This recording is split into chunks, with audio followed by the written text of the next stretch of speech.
sudah sebentar lagi akan menyambut Natal ya. Kita sudah mendengar lagu-lagu yang dinyanyikan dalam beberapa lagu lagu yang pertama, kedua, dan ketiga ini adalah lagu-lagu Advent. Lagu-lagu 1 bulan menjelang kepada Natal.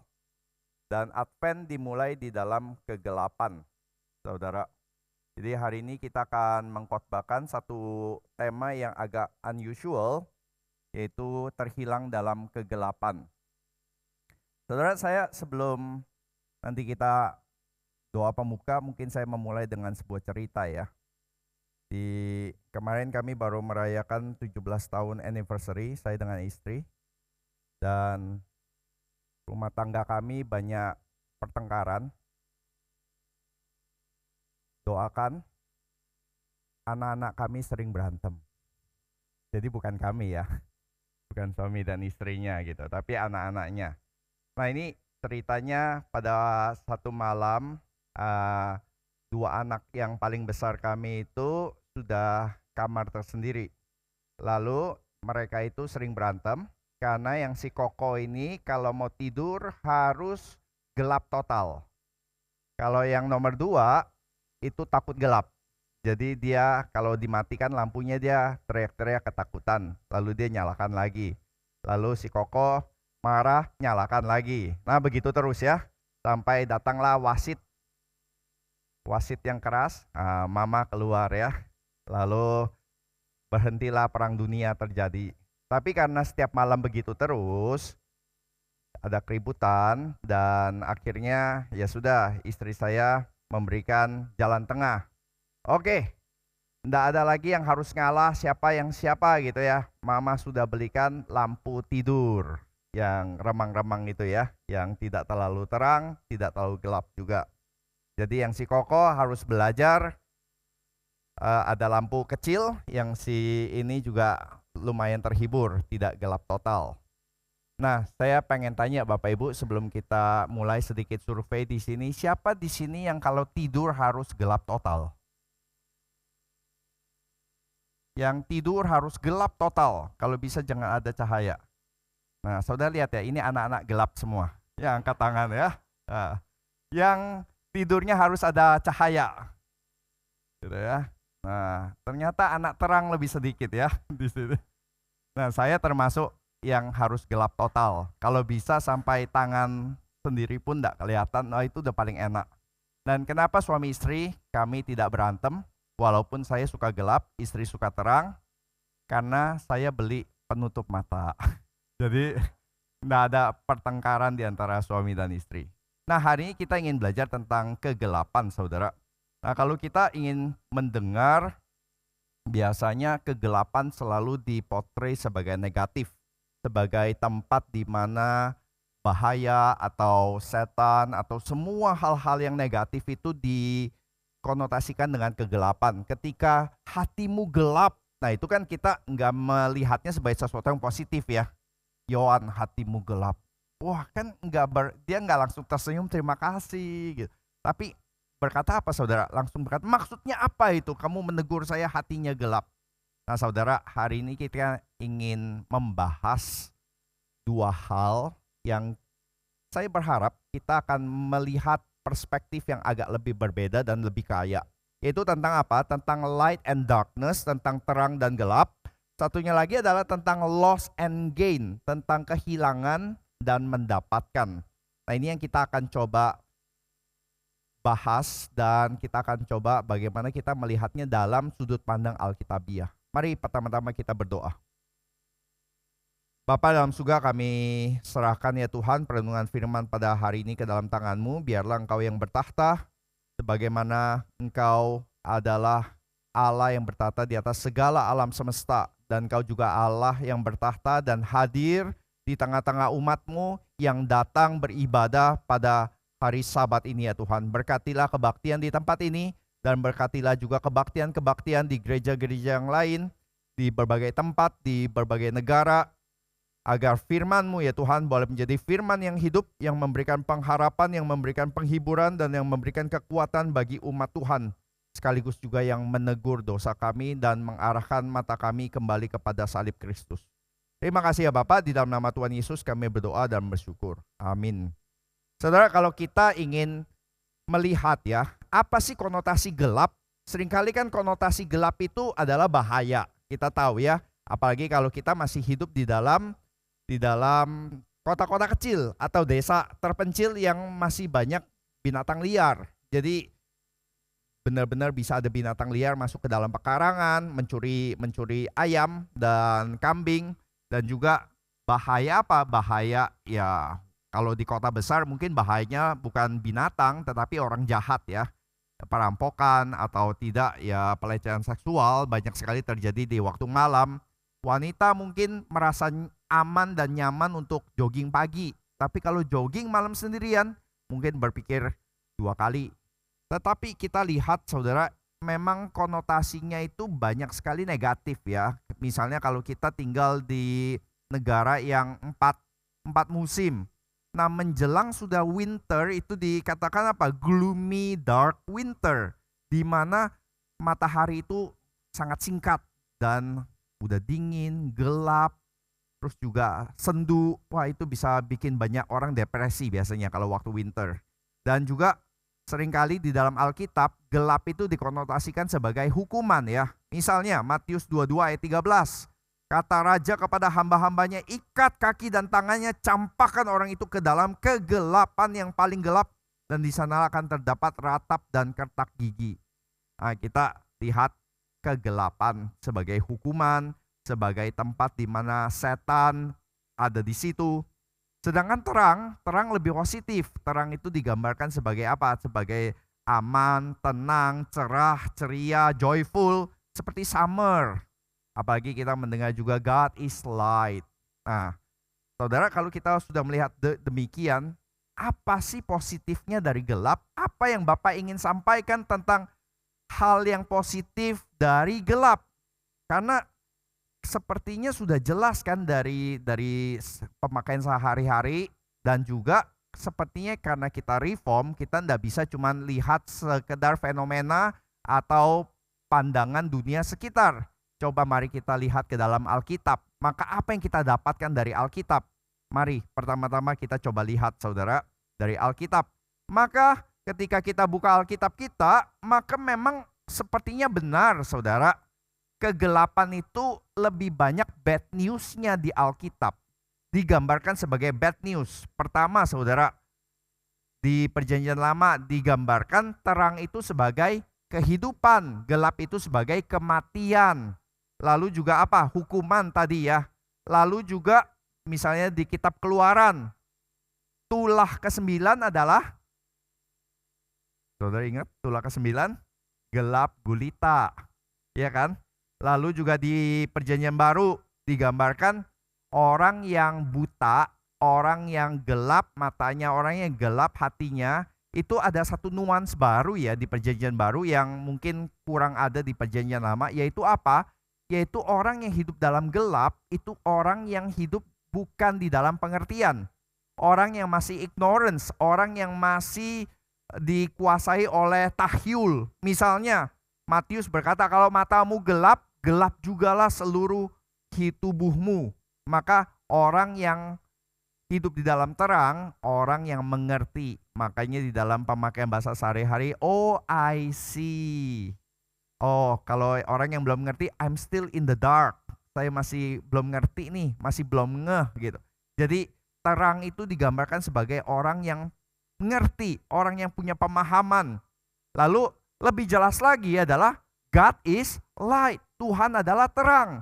Yesus di Yohanes 1 digambarkan sebagai terang dunia yang sedang datang ke dalam dunia ini, dan kegelapan tidak akan menguasainya. Lalu Paulus mengatakan, hai jemaat Kolose, berpindahlah dari kerajaan gelap ke dalam kerajaan terang. Nanti ditutup di Wahyu, dan malam tidak akan ada lagi di langit dan bumi yang baru. Itu jelas dong ya, gelap itu udah negatif. Alkitab menyatakan dengan sangat negatif dari awal sampai akhir. Bapak mau bilang apa positifnya Pak? Nah, ini yang kita coba lihat, bahwa seringkali kita sudah melihat satu hal dan kita tidak peka untuk melihat hal-hal lain, bahwa Alkitab juga menyatakan banyak hal lainnya tentang kegelapan yang kita juga bisa lihat sebagai hal yang positif.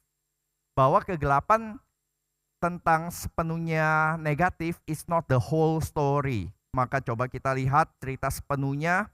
Pertama-tama saudara, kalau kita ingin coba lihat bagaimana Tuhan juga bekerja di dalam kegelapan dan Tuhan juga ada Allah yang bertahta di dalam kegelapan, maka coba lihat dari awal juga. Hari pertama tadi dikatakan hari pertama. Saya bacakan dari Kejadian 1. Bumi belum berbentuk dan kosong, gelap gulita menutupi samudra raya dan roh Allah melayang-layang di atas permukaan air. Jadilah terang, lalu terang itu jadi. Perhatikan Bapak Ibu, gelap gulita sudah ada sebelum terang diciptakan. Jadi sudah ada terlebih dahulu sebelum terang. That's why nanti setiap kali hari-hari penciptaan ditutup dengan Tuhan menciptakan terang, Tuhan menciptakan daratan dan langit, Tuhan menciptakan banyak hal itu. Lalu setiap hari penciptaan ditutup dengan jadilah petang, bahasa Indonesia jadilah petang dan jadilah pagi. Itulah hari pertama, jadilah petang dan jadilah pagi. Maka mulai evening dulu baru morning, evening dulu baru morning. Karena itulah pola di dalam penciptaan. Gelap terlebih dahulu baru terang. Kalau kita memulai pagi dan malam, pagi dan malam. Atau ya kalau lebih biasanya kalau sunter pagi sore ya, pagi dan sore gitu. Tapi kalau di Ibrani menyatakan hari itu dimulai waktu malam, petang, lalu baru terang.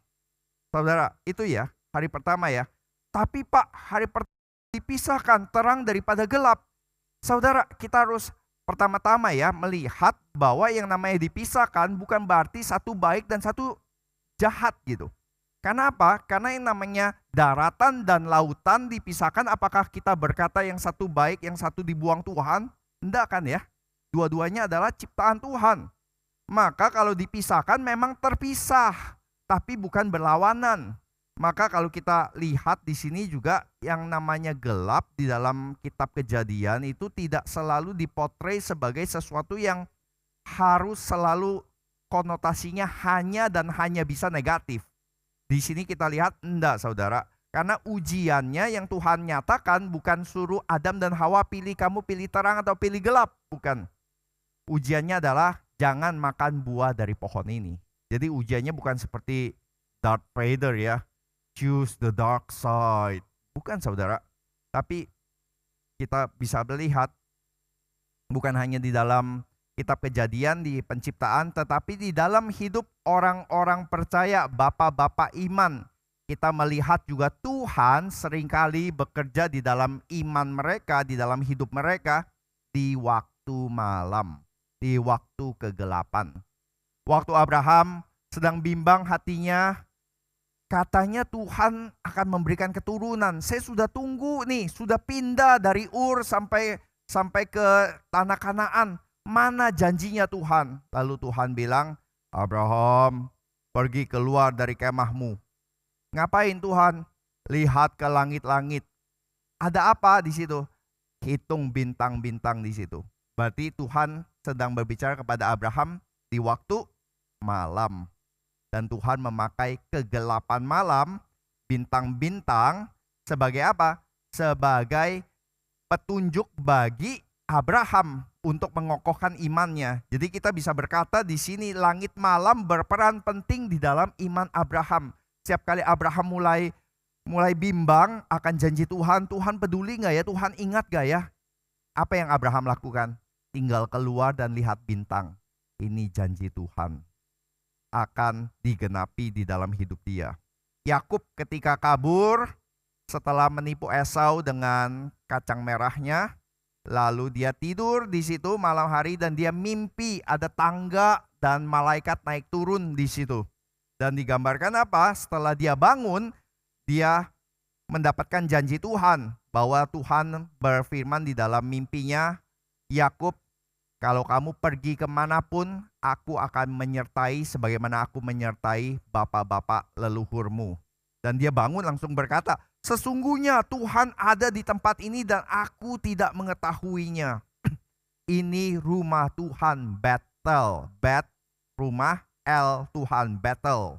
Jadi mimpi malam berperan penting di dalam iman Yakub. Sekali lagi, janji penyertaan Tuhan.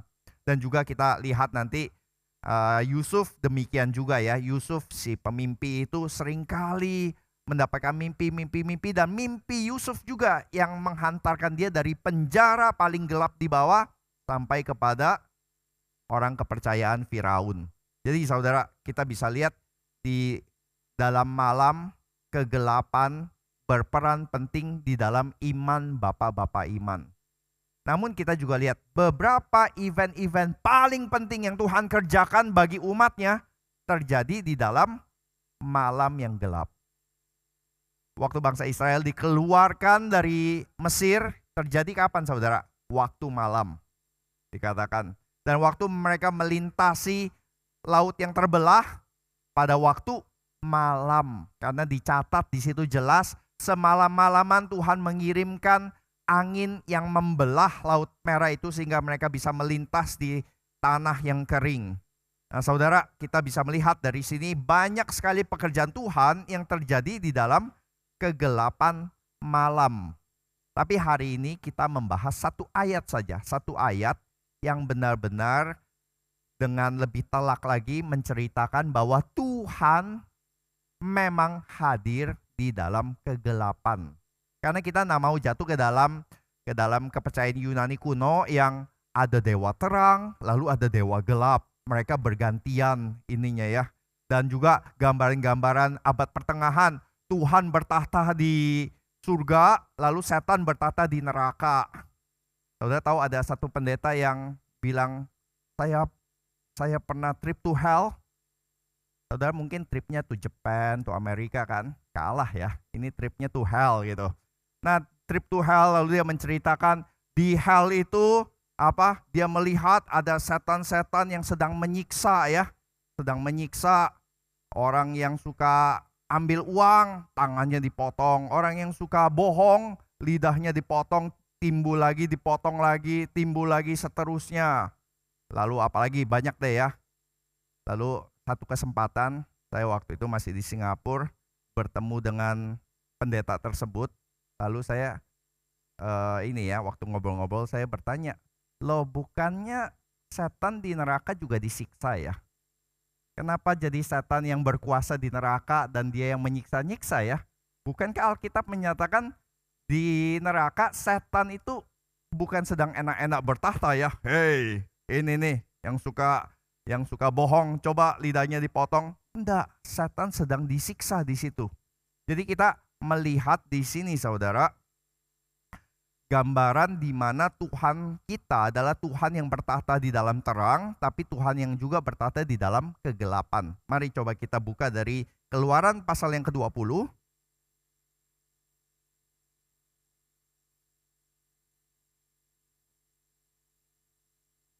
Ayat yang ke-21.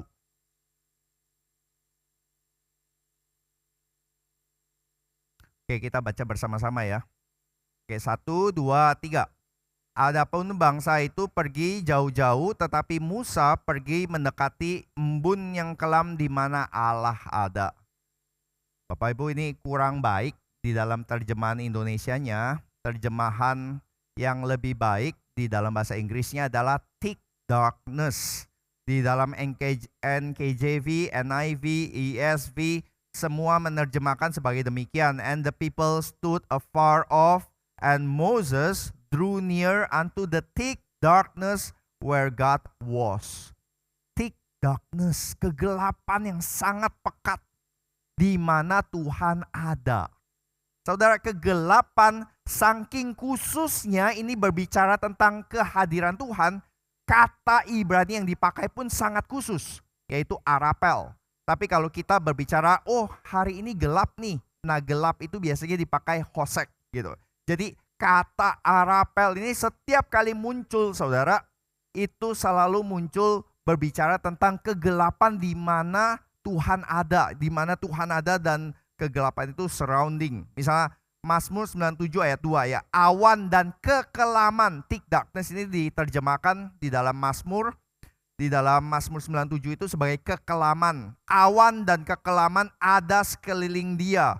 Keadilan dan hukum adalah tumpuan tahtanya. Clouds and thick darkness surround him.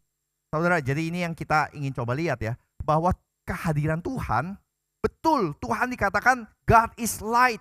Tapi di sini dikatakan juga darkness surround him.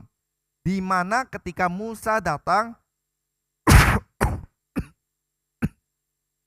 ketika Musa datang menghadap Tuhan, dia menghadap ke dalam apa? Ke dalam kegelapan yang sangat pekat.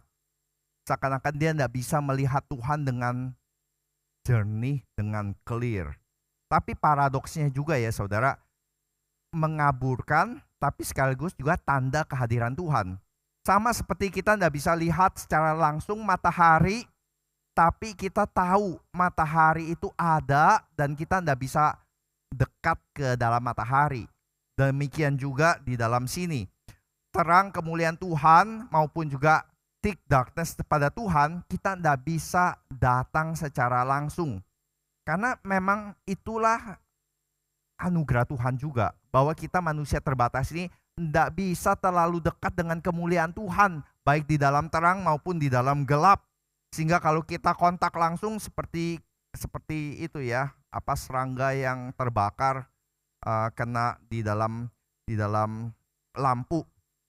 Maka saudara, kalau kita lihat demikian, betul kegelapan itu berbahaya, tapi kehadiran Tuhan memang berbahaya. Tapi bukan berbahaya menakutkan seperti misalnya ketemu singa atau serigala, tetapi kehadiran yang begitu luar biasa mencekam. Saudara, ada satu film ya yang ditulis oleh Tolkien, C.S. Lewis ya, yang The Lion, the Witch and the Wardrobe, Narnia. Jadi ada satu gambaran di situ di mana seorang wanita, pemeran utamanya ya, Susan, itu sedang dibawa mau bertemu dengan Aslan, si singa, the great lion yang pemilik daripada dunia Narnia itu. Nah dia berpikir, Aslan itu seorang raja ya, oh nanti kita akan lihat raja manusia gitu. Tapi Mr. Beaver, ini berang-berang yang akan bawa dia bilang, no, Aslan is the great lion. Lion? Susan, si anak kecil ini mulai merasa, waduh saya rasanya nggak nyaman ya ketemu lion gitu. Kan ngeri nanti ketemu lion. Terus, is it safe? Terus si Mr. Beaver berkata demikian. Safe? Who said anything about safe? Of course he isn't safe, but he is good. He is the king, I tell you. Jadi siapa yang bilang aman? Siapa yang bilang nyaman? Dia adalah raja, tapi raja yang baik. Saudara, ada seorang penulis dari abad pertengahan, Gregory of Nyssa, dia berkata demikian nih. Ketika Musa naik ke atas gunung yang semakin lama semakin gelap, dikatakan itu sebagai gambaran kehidupan rohani kita. Semakin kita naik, semakin kita mendapati Allah itu semakin misterius. Dikatakan demikian, penglihatan Musa dimulai dengan cahaya. Setelah itu Tuhan berbicara kepadanya dalam awan yang gelap.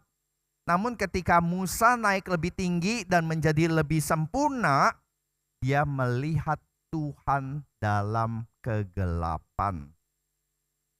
Dengan cara yang sama, dia berkata, kalau kita ingin mendekat kepada Tuhan, jangan heran, semakin kita mendekat kepada Tuhan, semakin penglihatan kita semakin menjadi kabur. Tapi itu bukan berarti kita semakin jauh, tapi karena itu adalah tanda kita sedang mendekati kemegahan Tuhan yang tersamar. Jadi ketika Musa naik makin lama makin gelap dan dia memasuki ya kengerian daripada hadirat Tuhan. Dan kira-kira kalau setelah Musa turun, lalu penatua tanya ya, Musa, bukan Musa ya, Musa gitu ya. Musa, itu nanti kalau tadi kamu ketemu Tuhan di atas gunung yang gelap itu, kira-kira bagaimana ya ceritanya ya? Kira-kira apa saudara yang saudara expect dia akan berkata? Oh, mungkin saya cerita dulu begini. Dulu waktu SMP saya pernah dikasih satu buku, judulnya Good Morning Holy Spirit. Nah, saya dari latar belakang Injili ya.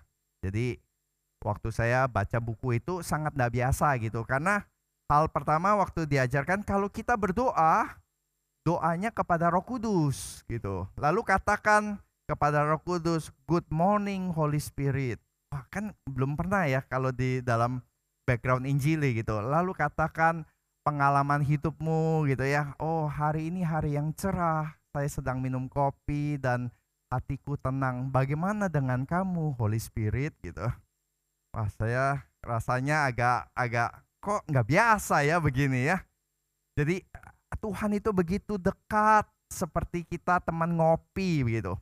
Dan saudara, kira-kira kalau Musa turun dari gunung dan dia berkata, gimana pengalaman ketemu Tuhan? Oh, saya minum cappuccino dengan Tuhan. Dia sepertinya Tuhan lebih suka long black ya. Kalau saya sih cappuccino gitu. Dia sepenuhnya hitam gitu, black. Apakah kira-kira itu gambarannya ketika Musa turun dan berkata ngobrol-ngobrol dengan Tuhan seperti demikian? Saya rasa enggak ya. Saya rasa pengalaman Musa mungkin lebih mirip kayak tadi ya. Safe, siapa yang bilang safe? Siapa yang bilang itu nyaman? Tapi pengalaman itu pengalaman yang luar biasa, nggak bisa digantikan.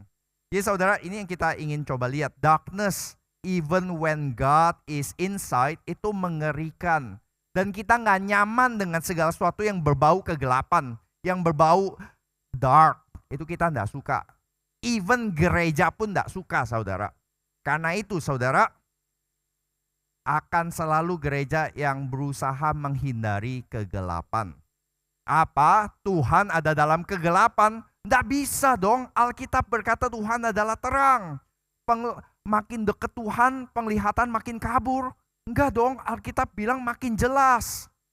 Maka saudara, harusnya yang terang itu ya jelas. Kita nggak mau yang gelap-gelap dan kita nggak mau yang nggak jelas. Maka dari itu, gereja nggak suka kegelapan, gereja nggak suka misteri. That's why kegelapan itu kalau bisa nggak ada tempat di dalam kekristenan dan di dalam gereja. That's why kita hanya melihatnya kegelapan sebagai semua yang negatif saja. Saudara, saya membaca satu buku yang ditulis orang Anglican ya, pendeta Anglican wanita. Dan ya kita nggak harus sepenuhnya setuju dengan semuanya, tetapi sangat enlightening buku ini. Dan buku ini judulnya How Learning to Walk in the Dark. Nah, dia bilang begini, dia membagi kerohanian itu menjadi dua tipe, yang digambarkan solar spirituality dengan yang namanya lunar spirituality. Spiritualitas matahari dan spiritualitas bulan. Nah, spiritualitas matahari apa? Spiritualitas yang menyangkali keberadaan kegelapan. Karena kalau ada matahari, udah nggak ada lagi gelap. Sepenuhnya terang. Dan itu terang yang full gitu. Dan nggak ada yang setengah-setengah. Maka kegelapan yang namanya rohani full solar spirituality adalah spiritualitas yang berfokus kepada 3 hal dan 3 S. Apa itu? Yaitu spiritualitas yang shining, yang sunny, dan yang smiley, ya. Dan inilah yang diinginkan oleh gereja, di mana gereja-gereja yang demikian terasa sangat di surga, saudara. Saudara bisa bedakan nggak kalau masuk ke gereja reform dengan masuk ke gereja tetangga sebelah? Saya bisa, karena seringkali saya kalau pergi ke kota-kota yang lain kan, kadang-kadang ya ke cabang-cabang, tapi kalau ke kota yang lain tidak ada cabang kan saya perlu ke gereja yang lain gitu ya, yang seringkali alirannya bukan reform. Wah, kalau di situ saudara, saya datang sudah langsung disambut, haleluya, senang dengan kehadiran saudara di sini, diajak ngobrol, wah rasanya udah kayak best friend forever dalam 5 menit gitu ya, wah sangat hangat gitu Tapi kalau kita datang ke Gary kan, krik, krik, krik, krik, semua sibuk berdoa gitu. Nah, kalau di situ semuanya shining, semuanya sunny, semuanya smiley gitu.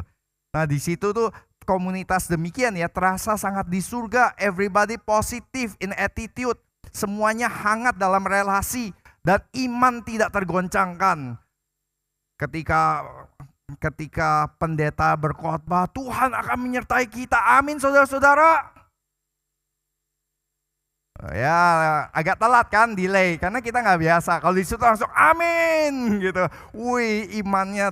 Kalau di sini satu doang yang jawab gitu.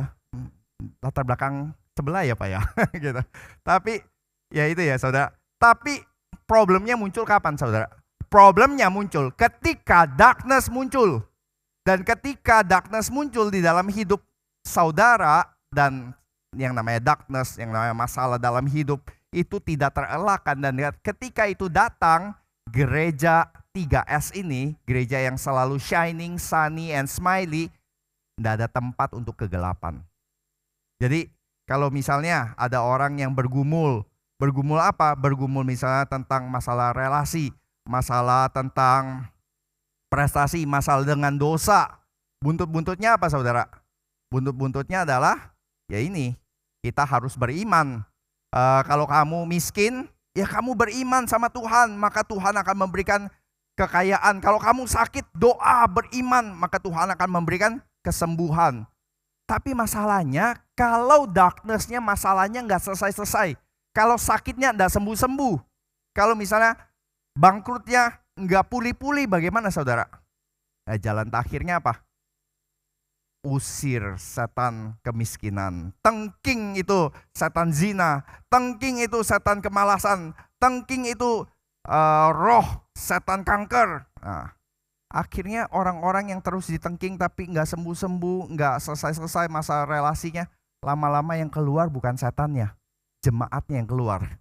Karena jemaatnya mungkin merasa ya mungkin gua setannya ya, gua nggak sembuh-sembuh, gua nggak beres-beres masalahnya. Karena apa saudara? Akhirnya jemaat-jemaat tersebut keluar karena kegelapan tidak ada tempat di dalam gereja. Maka jemaat-jemaat yang berberat hati tersebut, penuh dengan beban itu, keluar dari gereja 3S tersebut. Makanya masuk di reform. Sendu-sendu ya semua ya. Penuh beban, penuh pergumulan gitu. Tapi saudara, waktu kita pikir demikian, apakah benar kita ini bukan full solar spirituality juga? Saya rasa kita juga tetap sangat anti dengan kegelapan. Karena apa saudara? Mungkin kita bukan yang tipe 3S, shining, sunny, smiley, tapi di gereja reform kita pengen kejelasan, kita pengen clarity, kita pengen semuanya yang gak ada yang tidak bisa dijelaskan. Doktrin kita harus bisa menjelaskan segalanya. Maka orang-orang tersebut yang berbeban berat tersebut yang sudah ditengking di gereja-gereja sebelumnya, di sini diapain saudara? Mari kita buka Alkitab. Saudara kanker, mari kita buka dari Mazmur 7 ayat sekian gitu ya. Jargon-jargon teologis akan mengalir dengan lancar. Maka senjata kita play safe di dalam jargon-jargon teologis. Karena seakan-akan tidak ada ruang untuk keraguan-raguan, tidak ada ruang untuk pertanyaan-pertanyaan kepada Tuhan, tidak ada ruang untuk ketidaktahuan. Sampai kapan ini begini? Apalagi ketika Bapak Pendeta sudah mengutip ya, kutipan Luther, there is no why in the heart of true believer. Sudah ibu jangan ragu lagi, jangan tanya lagi tentang keberadaan Tuhan, jangan mempertanyakan lagi kebaikan Tuhan. Kamu reform gak sih? Oh itu keluar ya. Kamu reform gak sih? Masih tanya-tanya terus gitu. Maka sekali lagi jemaat tersebut juga tidak ada tempat di dalam gereja dan berangsur-angsur keluar daripada gereja. Maka saudara, si penulis ini kemudian bilang, mungkin ya kita mesti beralih kepada spiritualitas bulan. Apa itu spiritualitas bulan? Spiritualitas yang menerima pasang surutnya iman sesuai musim. Seperti bulan itu ada musimnya ya, ada full moon, ada half moon, ada bulan sabit yang seperempat, ada gerhana hilang sepenuhnya. Nah di situ saudara, ada apa saudara? Di dalam iman spiritualitas bulan ini ada penerimaan terhadap fluktuasi. Ada misteri diterima. Dan fluktuasi ini diterima sebagai cerminan yang lebih nyata bagi jiwa manusia. Dan saya rasa ini realistis saudara. Bahwa saya percaya bukan hanya saya yang mengalami, tapi saudara juga. Apakah saudara mengalami iman yang selalu up di atas? Tidak pernah naik turun? Selalu high di atas, tidak pernah low? Saya enggak.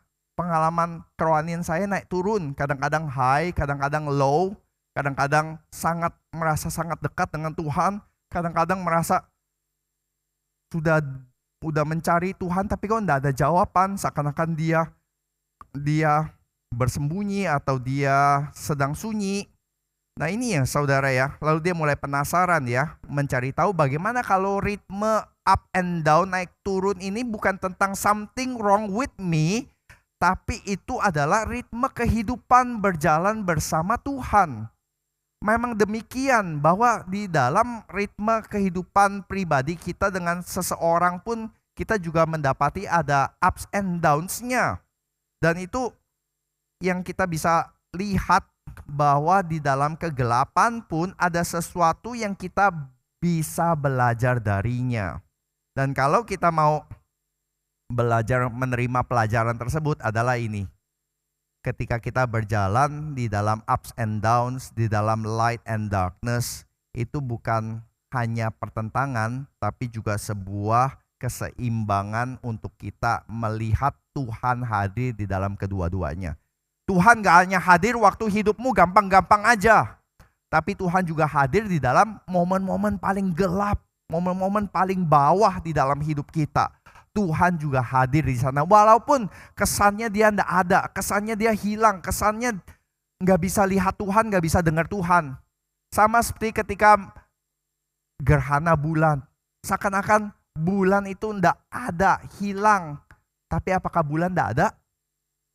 Bulan masih ada, hanya kita yang belum bisa melihatnya. Dan di situ saudara kita belajar berjalan di dalam kegelapan. Dan ini pelajaran yang berharga. Kenapa? Karena inilah pelajaran menjadi manusia. Menjadi manusia berarti hidup di bawah sinar matahari dan juga di bawah terang bulan. Dengan kegembiraan tapi juga dengan kecemasan. Dengan ada masa-masa jatuh, ada masa-masa bangkit. Ada masa-masa sukacita, ada masa-masa duka cita. Dan kita mengakui ada batasan-batasannya.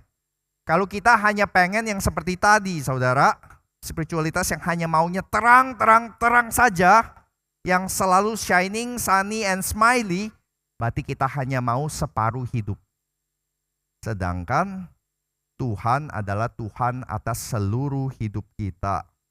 Dan seakan-akan kalau kita hanya mau hidup di dalam yang 3S, shining, shiny, smiley, kita hidup di dalam dunia fantasi. Dunia fantasi kita. Karena realitanya ya hidup ini penuh dengan hal-hal yang kadang-kadang terang, mudah, gampang, kadang-kadang berat, susah, dan gelap. Kita ada dunia fantasi ya saudara ya. Saya enggak tahu, saya kayaknya udah puluhan tahun enggak ke Dufan. Saudara kapan terakhir kali ke Dufan? Dufan seru kan ya? Kecuali saudara ke rumah hantu atau ke kora-kora, baru agak lebih menegangkan. Tapi saudara, kita mungkin yang ke dunia fantasi setelah keluar kita mendapatkan pengalaman happy gitu ya. Ini namanya dunia fantasi kan menghibur ya, entertainment gitu. Tapi apakah saudara mau tinggal di dalam dunia fantasi setiap hari, setiap bulan, setiap tahun? Saya rasa enggak ya. Ada teman yang tinggalnya di apartemen sebelah Dufan, dia bilang bisa gila gua. Kenapa? Kalau udah sore muncul tuh lagu Dufan gitu ya. Dari malam, dari sore itu bisa sampai pagi bangun masih terngiang-ngiang tuh lagu Dufan gitu ya. Itu saudara, kalau saudara hanya pengen hidup di dalam dunia fantasi, setengah gila saudara. Karena kita tidak siap menerima realita di dalam kegelapan yang Tuhan hadir di sana. Saudara, ini yang kita ingin coba lihat ya. Kita sudah tackle light and darkness. Di satu sisi kita melihat, yes, light itu tentu itu semua baik, positif segala macam. Kita nggak deny tentang hal tersebut. Tapi juga gambaran ada gelap yang positif yang dimana Tuhan bekerja juga ada di dalam Alkitab. Mungkin ya tidak terlalu jelas untuk kita lihat sebelumnya. Di situ juga Tuhan ada dan hadir dan bekerja di situ. Light and darkness. Ini bukan Tuhan hanya bekerja di light, Tuhan absen di dalam dark. Enggak. Tuhan hadir di dalam dua-duanya dan Tuhan bertahta di atas kedua-duanya juga. Nah, sekarang kita ingin membahas topik yang kedua, saudara, tentang gain and loss. Saya tanya anak saya yang kedua yang takut gelap tadi ya, kamu emang kenapa takut gelap? Emang ada monster? Enggak, Dedi. Takut gelap ya nanti kan kalau gelap itu bahaya. Bahayanya apa? Kan enggak ada macan, saya bilang. Bahayanya nanti kalau ketubruk barang, keinjak Lego, lalu ketubruk tembok gitu kan. Terus nanti barang-barang jadi hilang. Nah, hilang ya, kata hilang ini ya, loss ya. Nah, kita seringkali banyak hilang di dalam gelap kan ya. Di dalam laci-laci yang gelap banyak barang yang hilang di sana. Memang masa-masa darkness, masa-masa kegelapan itu adalah masa-masa kehilangan biasanya. Yang konotasinya kita kehilangan apa? Kehilangan kesehatan, kehilangan orang yang kita cintai, kehilangan kekayaan, kehilangan apapun, maka kita mengasosiasikan sebagai dark period of my life, masa-masa kegelapan hidup. Masa-masa krisis spiritual, itu yang digambarkan di dalam bapak-bapak gereja abad pertengahan sebagai dark night of the soul. Nah, itu terjemahannya apa tuh? Dark night of the soul. Malam yang gelap bagi jiwa ya. Malam-malam yang gelap kelam bagi jiwa. Dan dikatakan tidak ada yang pilih. Nggak ada orang yang pengen pilih masuk ke dalam dark night of the soul. Karena apa? Karena itu krisis spiritual yang luar biasa mengganggu jiwa, itu sangat-sangat disturbing ya. Sangat-sangat momen-momen kita itu seakan-akan kehilangan iman, kita kehilangan pegangan, kita kehilangan pandangan kepada Tuhan. Dan ini masa-masa krisis spiritual ini bisa disebabkan oleh berbagai faktor tadi ya. Ada yang ya karena mempertanyakan Tuhan, karena istri tercinta atau anak tercinta itu dipanggil Tuhan mendadak, lalu dia mulai protes kepada Tuhan, kenapa Tuhan ambil? Atau misalnya tiba-tiba ditipu bisnisnya yang dia bangun dengan susah payah tiba-tiba harus hilang. Dan dia mempertanyakan kenapa Tuhan membiarkan itu terjadi. Banyak sekali ya, ada tentang urusan relasi, kenapa Tuhan enggak terus memberikan. Kalau Tuhan memberikan, kenapa dapat suami yang seperti begini, dapat istri yang seperti demikian. Lalu kita mulai mempertanyakan hal-hal tersebut. Kita mengalami dark night of the soul. Nah, cirinya, penyebabnya bisa beda, tapi cirinya satu saudara, yang sama. Yaitu adalah simptomsnya ini. Tuhan terasa absen dan menghilang. Kalau dikatakan Tuhan itu terang, maka ketika kita mengalami dark night of the soul, He is not there. He is absent dan Dia tidak hadir. Dia simply gone. Simply menghilang. Dan yang mengerikan adalah dari dark night of the soul ini kita tidak tahu kepastian. Kita tidak tahu sampai kapan. Kita tidak tahu kapan Tuhan akan pulihkan. Kapan Tuhan akan berbicara lagi. Kapan Tuhan akan menampakkan wajahnya. Kapan masalah ini akan selesai. Dan apakah ini akan makin dalam atau makin pulih. Kita tidak tahu itu. Dan yang menulis, yang melahirkan istilah dark night of the soul ini adalah seorang bernama Saint John of the Cross. Dia adalah orang yang pernah dipenjara 11 bulan, dimasukkan ke dalam penjara di tempat yang paling gelap. Dan di situ ketika dia keluar, dia menuliskan buku Dark Night of the Soul. Nah, dia ketika ditanya oleh orang-orang berharap buku ini tentang apa? Mungkin berharap ini ya, pengalaman disiksa, pengalaman dia di torture, lalu menjadi korban, victimize dan yang lain. Tapi enggak saudara, bukunya itu penuh dengan pelajaran rohani yang sangat insightful, dan dia berkata pengalaman itu ya memang sangat-sangat tidak enak gitu. Tetapi pengalaman itu mengajar kita satu hal. Apa sih fungsinya? Dark Night of the Soul dia bilang adalah mengajar kita bahwa Tuhan itu nggak bisa digrasp, nggak bisa digenggam kalau bahasa Indonesia ya, tidak bisa dipegang. Nah dia kan menulis dalam bahasa Spanyol. Nah dia tulis God is nada. Nada itu kalau ditranslate ke dalam bahasa Inggris artinya nothing. God is nothing. Loh, God is nothing ini piye ini? Apa ini? God is everything tuh gampang nangkepnya. God is nothing tuh apa? Maksudnya adalah God is not a thing. Not a thing to be grasped.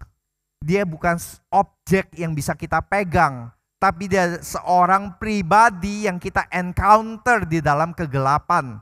Saudara tahu ya, kalau kita dalam gelap, apalagi kalau udah mulai tidak seimbang, hal pertama yang saudara akan cari apa saudara? Pegangan kan?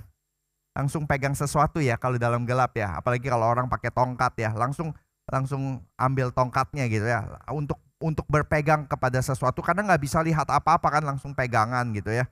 Dan saudara dia bilang di dalam kegelapan Tuhan itu bukan not a thing to be grasped, tapi a person to be encountered, seorang pribadi yang harus ditemui.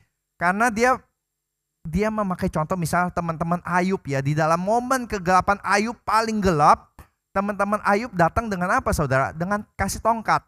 Oh Tuhan itu seperti gini, kamu harus berharap kepada Dia. Kalau kamu hidup baik-baik, Tuhan akan berkati. Kalau kamu berdosa, ya Tuhan hukum. Nah kamu ini lagi dalam begini, pasti Tuhan hukum. Pasti ada dosa, ayo ngaku dosa Ayub.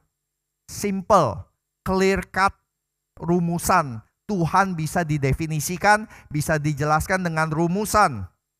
Maka Ayub bilang enggak, misterinya adalah saya ngalamin ini begitu hebat, tapi saya enggak berdosa. Loh gimana dong? Harusnya Tuhan enggak berikan ini kan? Nah saudara, ini yang dikatakan ya di dalam hal tersebut. Resolusi Ayub tuh nantinya jelasnya apa saudara? Dia mendapatkan jawaban. Kita tahu ya, kalau kita selesai baca kitab Ayub, sampai akhir Ayub tidak diberikan penjelasan, tidak diberikan alasan kenapa dia mengalami hal tersebut. Kita pembaca dikasih tahu oleh naratornya tentang percakapan Tuhan dengan iblis. Tapi Ayub tidak dikasih tahu sampai akhir. Tapi di akhir Ayub bertemu dengan Tuhan di dalam badai kegelapan. Dan Tuhan menyatakan, Ayub, di mana kamu ketika aku menciptakan lautan dan aku menyuruh sampai di sini, ombak tidak boleh lewat lagi. Di mana kamu ketika aku sedang menaruh bintang-bintang di langit? Di mana kamu Ayub? Di mana? Kamu sudah ketemu dengan Leviathan belum? Ciptaanku itu. Kamu sudah ketemu dengan ini belum? Udah selesai saudara. Ditutup dengan apa? Ayub ngaku dosa. Oh Tuhan, aku mengaku selama ini aku hanya mendengar Engkau, tapi sekarang aku melihat Engkau. Terus dia nggak tanya, jadi Tuhan, so answernya apa ya? Nggak perlu lagi. He doesn't need an answer anymore, karena dia sudah bertemu pribadinya. Dia sudah bertemu dengan Tuhan. Dia sudah bertemu dengan Tuhan di dalam kegelapan. Maka saudara, Agustinus berkata ya, if you have understood, then what you have understood is not God. Kita manusia terbatas ingin mengerti Tuhan, tapi seringkali kita tidak bisa mengerti Tuhan sepenuhnya. Kadang-kadang ada sisi misteri yang harus kita terima dengan iman. Saint John of the Cross bilang sekali lagi, Dark Night of the Soul itu hadiah terbaik. Hadiah terbaik. Saudara, ini momen Natal seringkali digambarkan sebagai momen mendapatkan hadiah ya. Saudara kalau boleh pilih, saudara mau pilih hadiah apa? Akhir tahun ini. Hadiah apa sih yang kita inginkan di dalam Natal akhir tahun? Kita pasti pengen hadiah-hadiah yang positif ya. Kita pengennya mendapat lebih, Rolex, iPad, laptop baru, mobil baru, apapun itu ya. Semoga nggak istri baru gitu. Pokoknya segala sesuatu yang baru ya, tambah yang baru. Saudara ada gak yang pengen, tahun ini saya pengen kehilangan sesuatu? Nggak ada saudara. Jadi Saint John bilang hadiah terbaik, Dark Night of the Soul itu hadiah terbaik karena itu ditujukan bagi pembebasanmu. Pembebasan apa? Pembebasan dari ide-idemu tentang Tuhan. Dari ketakutanmu akan Tuhan, dari semua attachment, ikatanmu, dari berkat-berkat yang kamu percaya akan membuat dirimu lebih baik lagi. Dan saudara, ini yang satu simptom yang sama dari orang-orang yang pernah melewati lembah-lembah bayang maut itu ya. Orang yang sembuh kanker, orang yang pernah habis-habisan di dalam relasinya. Setelah lewat semua itu dia berkata apa? Mereka semua berkata apa saudara? Mereka berkata demikian. Iya, betul.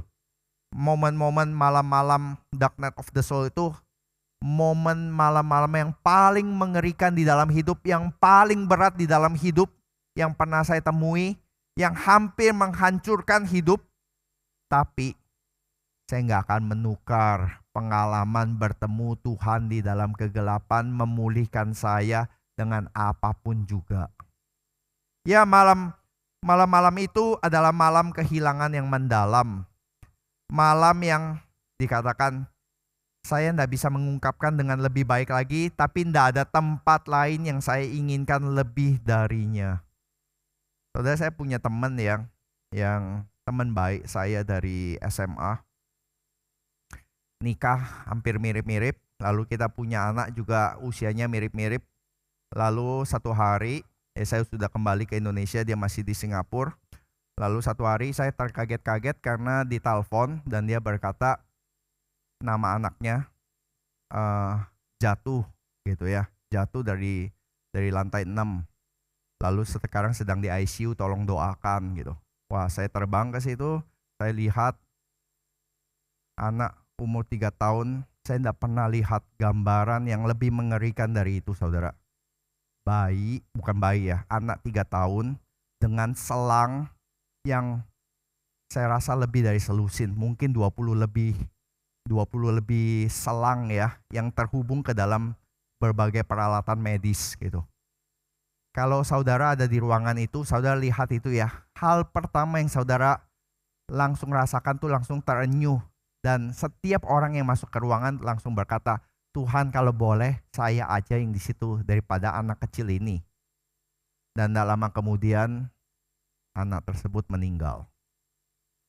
Dan ketika di dalam kedukaan, kita semua berduka, kita semua menangis. Dan ya dia berkata, banyak orang reform yang datang, Gary berusaha menghibur, memberikan kutipan Mazmur, memberikan Ayub, memberikan doktrin. Dia bilang, gue tahu semua ayat-ayat tersebut. Gue juga tahu doktrin predestinasi. Gue tahu semua doktrin-doktrin yang kita pernah belajar bareng-bareng. It's just sound hollow. Kosong aja. Nggak masuk gitu. Nggak menghibur sama sekali. Dan dia lewatin semua tersebut gitu ya. Tapi ya orang-orang gereja terus mendukung, kasih makanan sesekali, lalu menghibur, ngajak keluar dan yang lain. Sampai satu masa dia berhasil melewati semua itu dan dia berkata ke saya ya, dia bilang, iya sih, mungkin ya, gua baru sadar masa-masa itu masa yang paling berat, tapi gue juga disadarkan mungkin anak-anak itu sudah menjadi semacam idol berhala dalam hidup yang seluruh arah hidup tuh diarahkan ke situ. Sehingga nggak lagi peduli kepada Tuhan dan kerajaan Tuhan, tapi lebih semua tentang bagaimana anak ini bisa dibesarkan. Dan dia berkata dia marah sama Tuhan sebelumnya gitu ya, sebelum melewati. Dia bilang, iya lu orang enak gampang menghibur tentang nanti Tuhan beserta segala macam. Tapi dia mempertanyakan kenapa anak saya yang diambil itu di luar sana tuh masih banyak loh. Anak-anak yang gak keurus. Dan dia tahu ada beberapa orang tua yang bahkan abusive. Kenapa gak anak dia yang diambil? Kenapa anak yang saya besarkan dengan baik-baik ini yang diambil oleh Tuhan? Kenapa Tuhan? Kenapa Tuhan? Gak ada jawaban saudara. Dan hiburan-hiburan tadi ayat-ayat doktrin tersebut tuh gak menjawab saudara. Ya sampai satu saat Tuhan menghibur, Tuhan hadir di dalam pergumulannya dan dia berkata, ya bersyukur Tuhan menghibur dan sekarang dia aktif melayani di dalam gereja. Saudara, ini yang saya ingin coba katakan ya. Moment of darkness is a moment of losing. Kehilangan. Momen-momen krisis karena kita kehilangan. Tapi mereka juga mendapatkan. Mendapatkan apa? Mendapatkan Allah yang bersemayam di dalam kegelapan. Jadi buku tersebut ternyata di epilognya ya, penulisnya tadi berkata, ya judulnya kan tentang learning to walk in the dark. Tapi sebenarnya dia bilang ini buku belajar tentang bergumul tentang kehilangan. Karena yang namanya momen kegelapan itu momen tentang kita hilang. Dan kita di dunia modern ini yang kita inginkan adalah mendapat dan mendapat, bukan kehilangan saudara. We want to gain, not losing. Satu-satunya loss, gain and loss, satu-satunya loss yang kita rayakan dan kita bersuka cita itu cuma satu saudara. Dan biasanya ibu-ibu yang merayakan. Apa? Weight loss program. Nah itu yang dirayakan ya. Weight loss program. Tapi lainnya saudara, lainnya adalah kita pengen gain. We want more popularity, we want to gain more riches, more joy, more time, more mileage. Kita want more things. Kita want to gain more. Saudara, ada gak sih yang berdoa, Tuhan semoga tahun depan gaji saya diturunin, kayaknya ketinggian. Gak ada saudara, kita semua berdoa supaya naik gaji, bukan turun gaji toh. Kita semua berdoa supaya cabang kita lebih banyak, bukan berkurang. Kita pengen lebih banyak waktu untuk nonton, untuk entertainment, untuk jalan-jalan. Bukan semakin mengurangi. Jangankan loss, less aja kita nggak bisa terima biasanya. Kita susah terima less. Less apa? Saudara yang ke Singapura makan di kopitiam, less sugar, less salt, udah mulai protes ya. Less micin, kok tawar ya? Gitu ya, udah mulai protes gitu. Apalagi less yang lain saudara. Less time, less money, less problem. Less problem sih bagus ya. Less yang lain saudara. Jangankan loss, less aja kita enggak siap. Pejabat takut kehilangan jabatan. Istri takut kehilangan suami. Pianis takut kehilangan jari. Singer takut kehilangan suara. Sekarang saya tanya kepada saudara, setiap kita punya sesuatu yang kita takutkan untuk kehilangan. My question is this. Apa yang saudara paling takutkan kehilangan?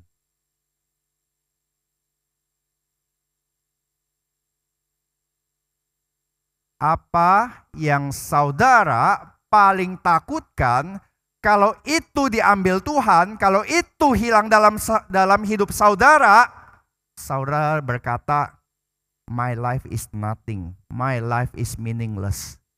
What is that? Apa itu yang saudara paling takutkan kehilangan?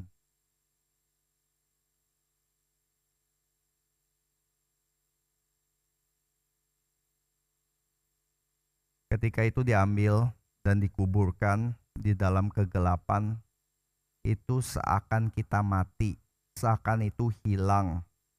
Sama seperti Kristus di malam yang kelam disalibkan dan dikuburkan di dalam kubur yang gelap.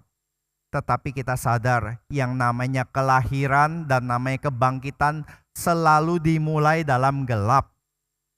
Bayi yang lahir adalah hasil dari janin di dalam rahim yang gelap. Pohon yang berdiri tegak adalah hasil dari benih yang ditanam dalam tanah yang gelap. Demikian juga iman yang kuat adalah iman hasil dari pergumulan bersama Tuhan di dalam kegelapan. Yes, kegelapan menakutkan. Tapi kegelapan juga adalah not only moment of losing things, tapi juga moment of gaining someone. Dan biarlah kita mendapatkan lewat momen-momen kegelapan bukan hanya kita kehilangan hal-hal yang paling berharga atau orang-orang yang paling berharga, tapi kita juga sadar di situ ada kuasa kebangkitan dan kita bisa mendapatkan Allah yang bersemayam dalam kegelapan. Mari kita berdoa. Bapa dalam surga, kami bersyukur ya Tuhan, kami belajar tentang kegelapan dan terang. Kami belajar tentang loss and gain. Dan kami teringat tantangan yang diberikan oleh Kristus kepada murid-muridnya. Barang siapa yang mempertahankan nyawanya akan kehilangan nyawanya. Dan barang siapa yang akan kehilangan nyawanya karena aku, ia akan memperolehnya. Biarlah ya Tuhan, kami sadar ya Tuhan, hidup kami, hidup kekristenan bukan tentang mendapatkan lebih dan lebih lagi ya Tuhan, apa yang dunia tawarkan. Tapi untuk kehilangan, memberikan, menyebarkan apa yang kami sudah dapatkan dari Tuhan. Dan inilah menjadi pokok doa kami untuk kami menyambut ke dalam masa Advent dan juga masa Natal, bahwa Kristus yang inkarnasi, dia berinkarnasi dan lahir di dalam kegelapan malam.